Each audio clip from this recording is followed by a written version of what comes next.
You're listening to the Living in Bosnia and Herzegovina podcast.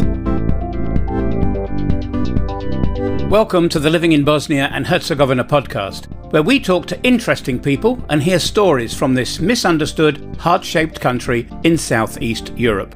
In this episode, I'm out and about enjoying coffee in the early evening on the outskirts of Banja Luka.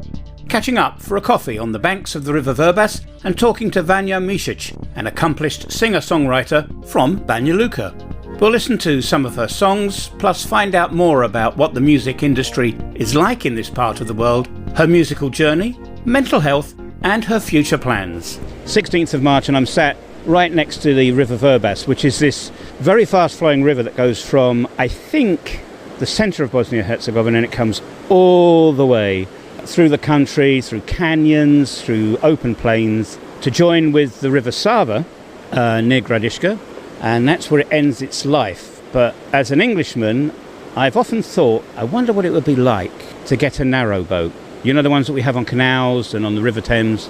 And if I could take a narrowboat from Banja Luka, join the River Sava, then go into the Danube, then go into the canal that joins the Danube and the Rhine, go all the way to Amsterdam, go across the North Sea, into the Thames estuary, and sail into London. Theoretically, you can do it.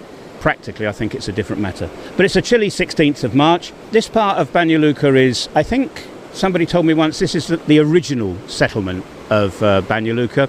Lots of old-style houses, specifically the four panelled roofs of the old-fashioned Turkish style, and there's at least 3 mosques that I can see, and I know that there are Orthodox churches around as well. So I'm sat here with the therapeutic sound of the River Vrbas. You can hear it, but I haven't just come here for my own mental health. I've come to speak to an exceedingly interesting person, and that person's name is Vanja Mišić, and she's a singer and a songwriter and a few other things as well, which we're going to find out about. So for this edition of the podcast, sit back because you're going to get some music as well, which we don't normally put into the podcast. So if you want to pause it now, I suggest you do. Go away, get yourself a coffee or a tea, and then come back, sit down, put your feet up, and get some exceedingly interesting information from Vanja. First of all, thank you so much for giving your time. And secondly, thank you even more for sitting outside and freezing with me. Thank you for inviting me. It's a really pleasure to talk with you. Now, we'll start off with the hard questions, and then we'll get easier. No, we'll get harder. First of all, who are you? You're going to find out that she's a journalist as well. That's why she said it. Who is Vanja Mišić? It's a really hard question, but I love to think about myself like some normal girl from a really beautiful city, and I do what I like, and I think that's the best way to live a life. So that's what I do. I'm a dog lover. I'm a musician. I do public relation thing for a festival. It's called OK Fest. It's on Tjentište, so that's what I do. If people follow you on Instagram or anywhere else in social, you are always on the go. You're always doing something else, either with your dog or you're visiting very interesting places. It looks like you love hiking and going out inside in the countryside. But I think you're very well known, at least in this area, for your involvement with the music industry. And I do remember back in, I think it is, you'll put me right, 2011, 2012, I bumped into Vanja the Frog, and I thought, what is that for a name for something as local? And the music actually captivated me. How did your name come into the name of that group? That was a really weird thing. We named the band Vanja the Frog because we didn't know at the time how should we name it, and I had a nickname on a Facebook. I called myself Žaba Hermafrodit, which means a frog, yeah? And so we talked about that, so what should we call that, blah blah blah. So we decided we will go with Vanja the Frog because no one else calls themselves like that. So yeah, I'm not okay with that name now, 10 years later, but I don't know. I was young and I was ready to go all in the music industry, so that's how it came. Why did you choose to dive into an industry that is so... Well, it must be one of the most competitive industries in the world. It wasn't a choice because I do it like whole life. I didn't have a choice. I just had to do it because my whole human being sings. however that sounds, but I always knew I will sing. And no matter if I sing while I'm showering or while I'm driving or when I'm walking my dog, I always sing. And that's the most beautiful thing in my life. And I really cannot live without music, because that is really who I am. And all these things I do, like those public relations or when I'm being journalist, that's not the thing like music is, because that's who I am, really. But I know, I've seen you working as a journalist. In fact, you interviewed me not so long ago, and you always, like, whenever I've seen you, whether it's on a photograph on TV or even passing by in the city, I've never seen you miserable. You always seem to have this really explosive, happy expression. Is that really you? Yes, that's really who I am. I don't know how to act different. I had some really tough time, I can call it like that, and that's when I started to write songs. But I cannot fake happiness, because when I work, I'm trying to do my best, and I know if I'm having a bad day, that's not your fault, or that's not a fault of someone I am interviewing. Being polite, it's not a big deal, but maybe today it is. So that's why you maybe see me as that. I'm just sincere, and that's who I am. How did you get involved with it then? What drove you to say, this is what I'm going to do? I had a concerts in front of my apartment where we live. I was like 4 or 5, and I sang like, I didn't even know how to speak correctly, but I sang. So like I said, that wasn't a choice. I had a luck to have a supportive parents and family in generally, so they gave me wings to fly into that, and that's the most beautiful part. They just let me to be who I am, because every time they didn't let me to be who I am, like when I was a teenager, you know, what else cannot come in mind to one teenager? There are really a lot of things, so I had those too, but music drove me through those hard times, or puberty, or those crazy things we all been going through. So, like I said, there wasn't a choice. That just was my way. Sacrifice is a word that a lot of people who become very successful at something always say. There was a sacrifice. I had to give up this, or I had to go without that. For you, what were your sacrifices to get to the stage where you are now? My mental health. I think that's the right answer. When I started to sing like professionally, there was like 10 or 11 years ago, people were commenting, and when you are a public person, public figure, everyone has a right to speak about you or give some comments, and people really can be mean. And at the beginning I was like, why anyone would hate me?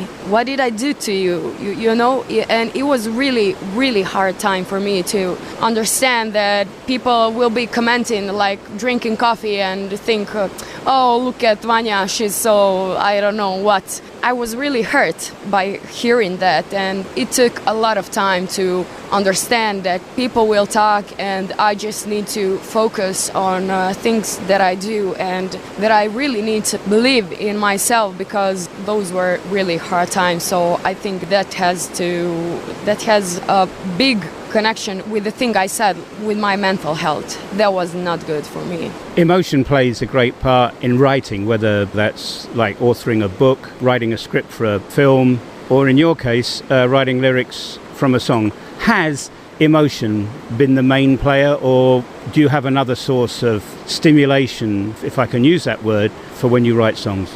Emotions, that's the main thing. I was going through I had a really tough year. Like, I had problems with the job.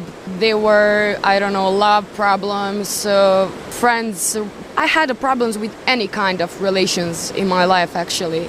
And I had a need to put those emotions anywhere, because I thought I would gone completely crazy, to be honest with you. So that's when I wrote Prstima. I was really shy at the moment, and I think I'm still shy, but I was shy to show someone who plays with me what I wrote, because the self-criticism is a really big part of me, and it's not always constructive. I remember that time I had a rehearsal with a band I played with then at the time, and I was like pretty shy, and I was said to them, so can you listen what I wrote last night, because Prstima came totally naturally. It just came out from me. I didn't do any edits or anything about the lyrics or the music or the melody of the song, and they were like, that's really good. So that really encouraged me to write, to finish the song first, and that's how the thing started with my work. Tako hladan, sumoran, umor se hvata pod prstima. Ležiš sam,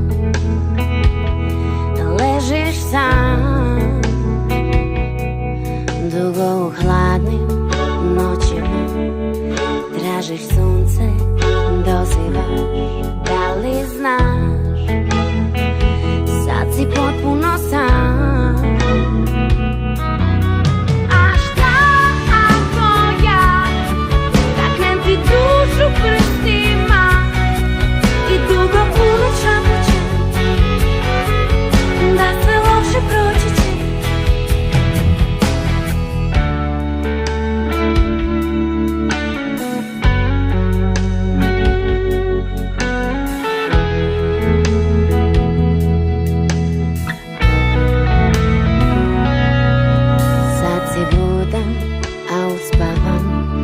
Što te steže u prsima, pitaš se kada će kraj. Da li znaš sa riječima, da li znaš da preplivaš kada noć te natjera, da se sjetiš mirisa nekog ko je bio drag. Porediš često, nekad i sad. Da li znaš, sad si potpuno sam. A šta ako ja taknem ti dušu prstima i dugo u noć šapućem, da sve loše proći će.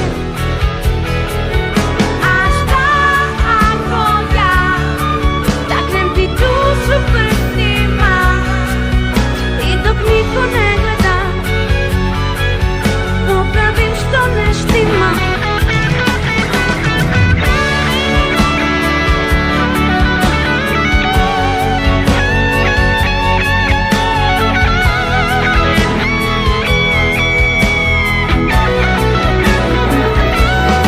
Biram ti dušu prstima, slušam ti srce.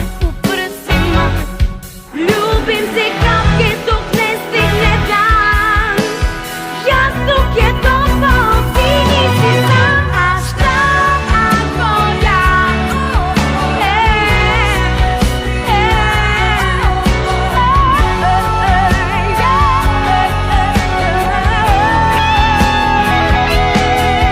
A šta ako ja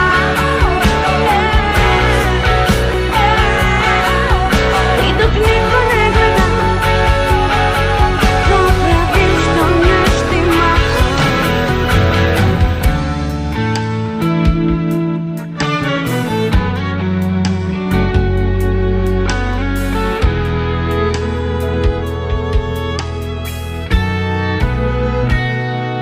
You're listening to the Living in Bosnia and Herzegovina podcast. When you released Prstima, what did the people around you say? And especially, were those people that were hating on you, Yes.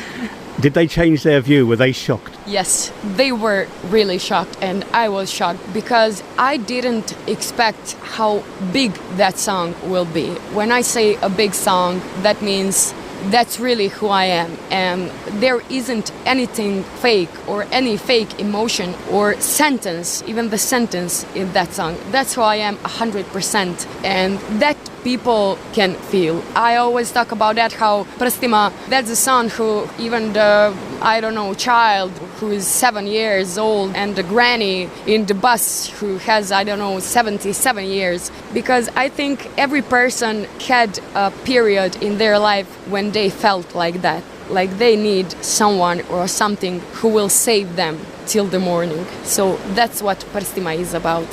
Something appears and saves you from your pain or everything that gone wrong in your life, and that's why Prstima is so big. I grew up in the age of the Beatles. It shows you how old I am. And at the time, people, me included, used to sing along to the lyrics. You didn't pay any attention to what you were really singing. The melodies were really cool, and it was a revolution in musical sound as well. And it wasn't until many years later that people started to analyse the lyrics that the Beatles had written. And there's not one song that they wrote that didn't have a personal connection, and normally a pretty negative connection. For example, Hey Jude is about John Lennon's son and all the issues. When you look at the songs that you've written now, is there that pattern for lyrics with you as well? A pattern, I don't know. If pattern is my raw emotions, then yeah. I wrote the other songs. I had a really tough panic attack, like I was in hospital, and it was a really breakthrough in my life because I locked myself in a house like for 2 or 3 months,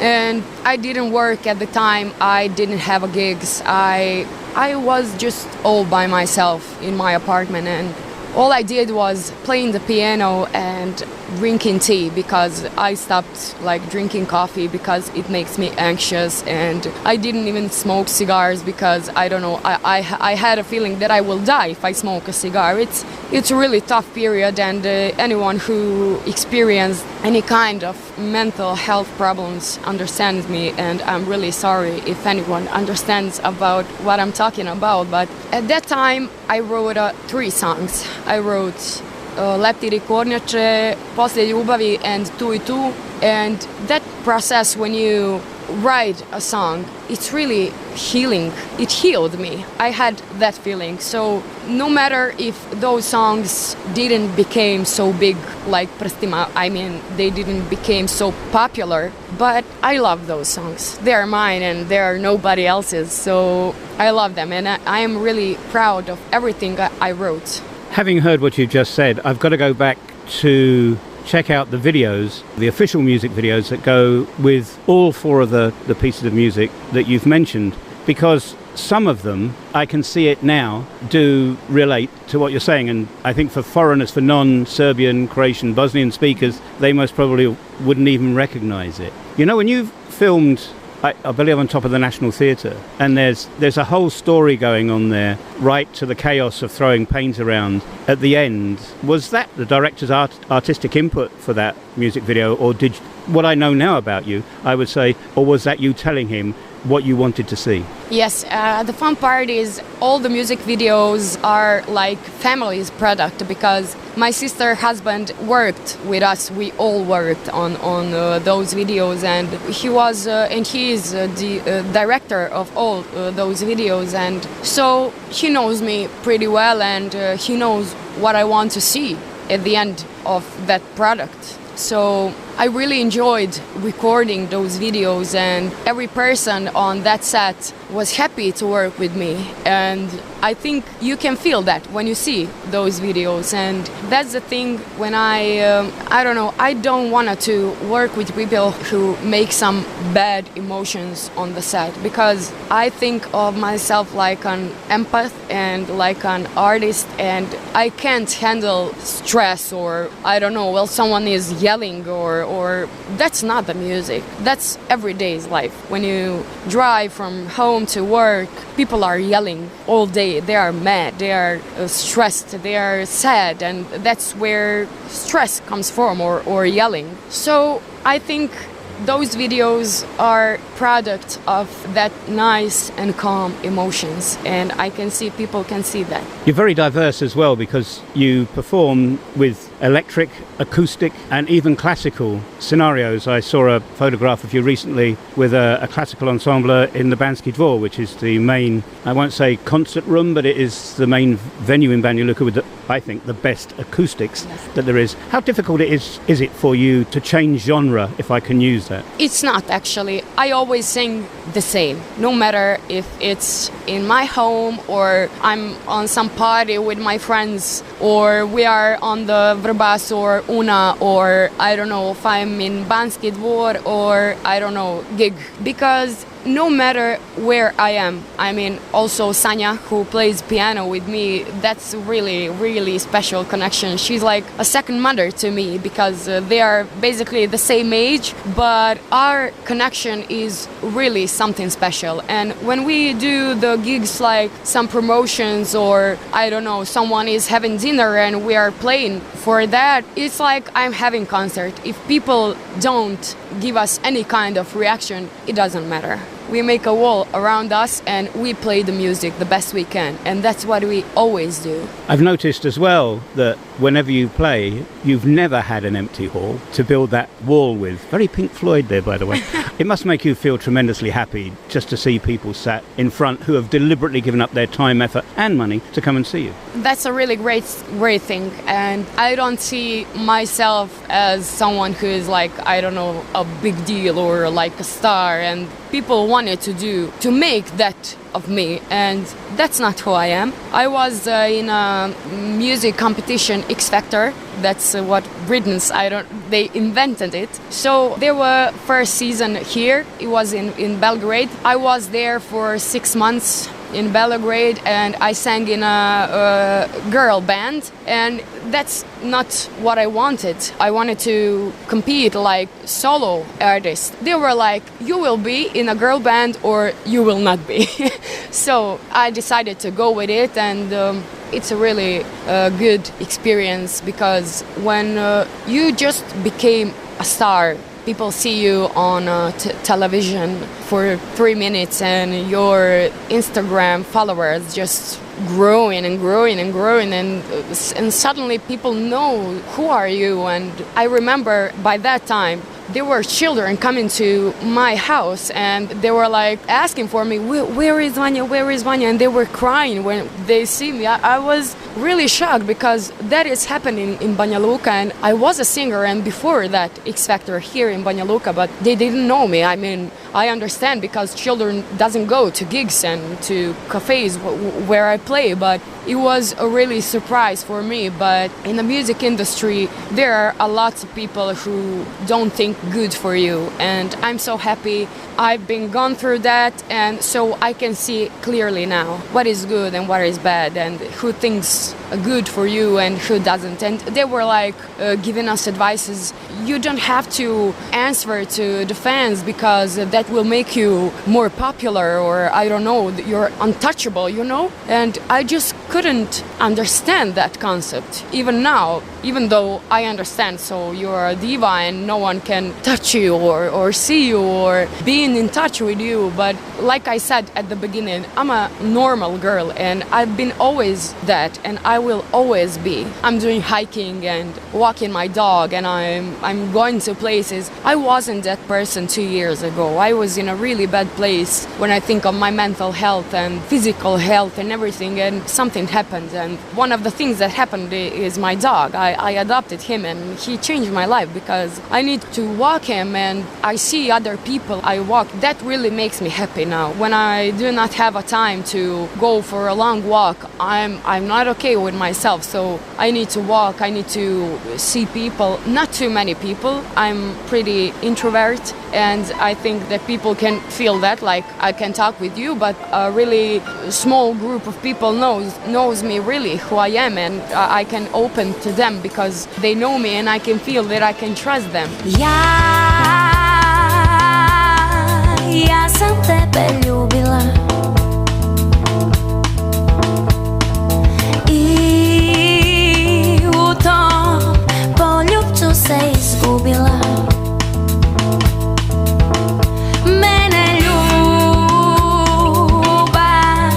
baci negdje visoko, uvijek bojim se da ću otić daleko.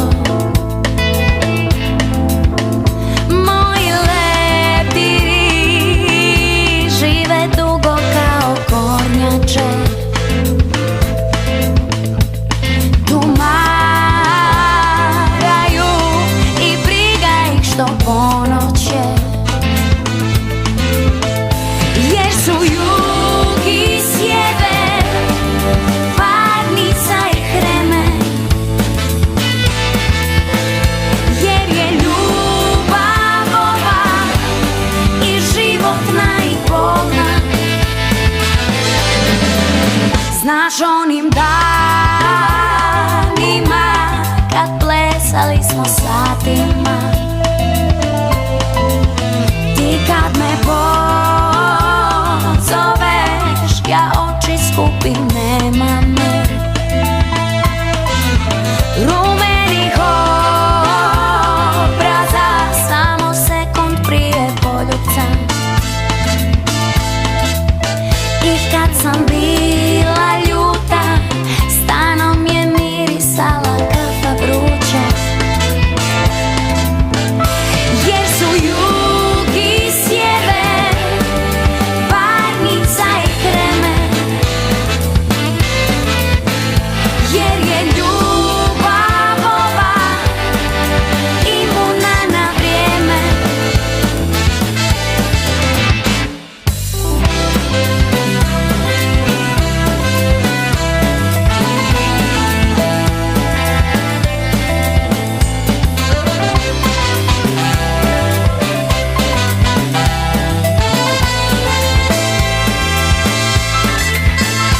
Jer su jug i sjever, varnica i kremen. Jer je ljubav ova i životna i bolna. Jer su jug i sjever, varnica i kremen. Jer je ljubav ova imuna na vrijeme.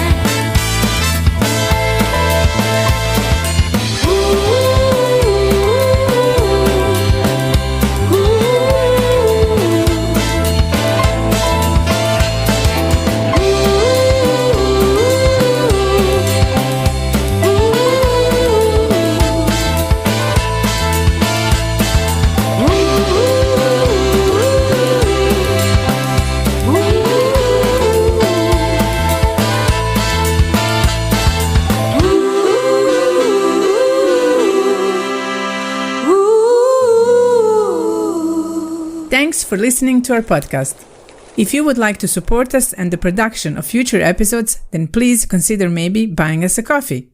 The link to do that is in the show notes for this podcast. Vanja, the comments that you were making about going to Belgrade and all the different, most probably negative responses that you were getting, when you look at the music industry back in your own country, back in your own entity of the country, and even back into your home city, I think sometimes reality, we never get to hear reality anymore. We always get the polish and the happiness. But what do you actually feel about the music industry where you live now? Is it good? Is it bad? Healthy? Unhealthy? I think music industry here doesn't exist at all. So it's none of those things. It's just it's a non-starter. I mean, to be honest, there are a lot of really talented people who loves to play sincerely and who giving the best of their selves and everything. But like me, they are doing other jobs to live, to pay the bills, to pay the food, to do everything. I cannot live here for music, and my main goal in life is to live and only play music. So that's a part where the system is broken. I don't want to complain a lot about, because I do not like to complain generally in life because it's exhausting for me. So I do what I can do, and that's how life goes. I think artists need support. Like when we have some gig or the concert, I do everything. I do my makeup, I go to the store to buy myself some clothes. I call the journalists to come to my concert. I don't know, I drive. Maybe not me, but Sanja drives. People here do everything, and they cannot focus on creative part of music. I think that's maybe the main reason, besides my mental health and all that creative process that stopped at one moment. That's a big problem for us, because we cannot just be musicians. Yeah, I noticed that as well. It's all about faculty. You have to go and study and get some job that most probably you don't ever want to do, never were interested in. And there isn't the support infrastructure, the support ecosystem to encourage artist. I mean, it does take a lot of time to write a song. It does take a lot of time to rehearse, and that time is not earning money. Yes. So there is that struggle. Do you think it's ever going to change here? Yeah, I think it will. I don't know if I'm being alive by by that time, but I think it will change. I'm really impressed by people who live in a similar situation like I'm living. Like they will just quit their jobs and I will just do my music. So what happens, happens. I am still in my comfort zone, and if comfort zone is have a job from 8 to 4, I'm in that. But I'm trying to have a time for music, and I have those gigs, and I don't know, I make money from that too. I don't do it for free. Sometimes I do, but it's a long way. You said earlier people started to know who you were. Children used to come to your building asking, where's Vanja, and she's not there, so they're crying. What would you say, and we don't know this, or maybe you do, but I certainly don't, what would you say if you found out that one of those children followed in your footsteps and was singing now? I would be really happy. I mean, to be a role model to a child is a really big deal. That's a great responsibility. I want to be a good person, and that's what life needs to be, no matter how old are you. So if even one child is like, I want to be Vanja when I grow up, I'm really proud of that. But I would recommend them to be themselves. And I know it's hard today because we have a lot of idols and role models, and I want to be like you, I want to drive your car or live your life. But no matter how hard your life is, it's no one else's life, it's yours. So live it the best you can. One of the things that is quite amazing at the moment is the lights have come on. We're really now getting into dusk here by the River Vrbas, and the white water, small and low level though it is now really glistening in the light, which looks very romantic. There's always a future. Tomorrow is a future.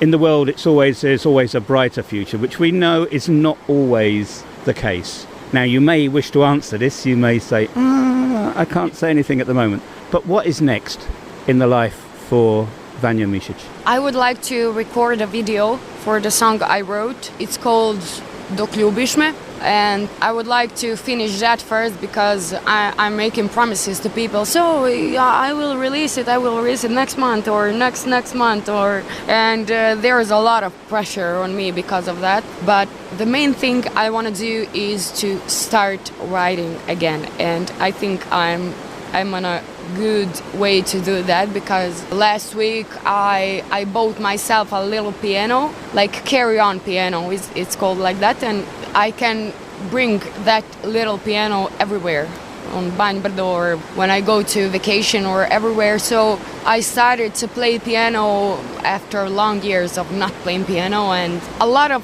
ideas came to my mind when I just started to playing. So I hope I will write a song. That's the main goal. And stay healthy. You're listening to the Living in Bosnia and Herzegovina podcast. That's Vanja Mišić, a singer-songwriter with a massive passion for music. To find out more about Vanja, please do check out the show notes that accompany this podcast. Thanks again for listening. Do leave a review and share with friends or anyone who you think might be interested. Until next time then, please do stay safe wherever you are. Moram da ti priznam da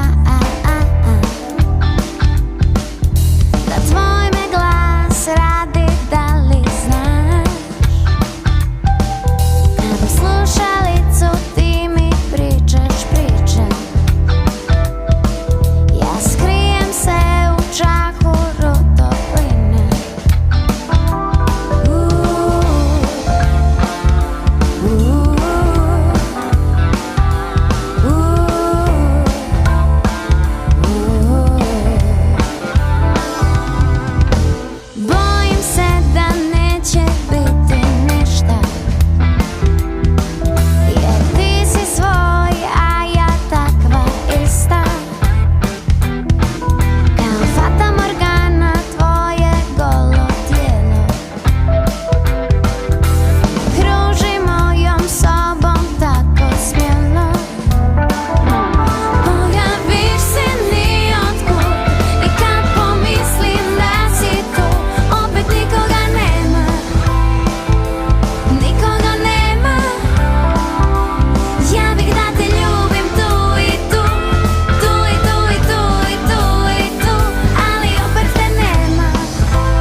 opet te nema.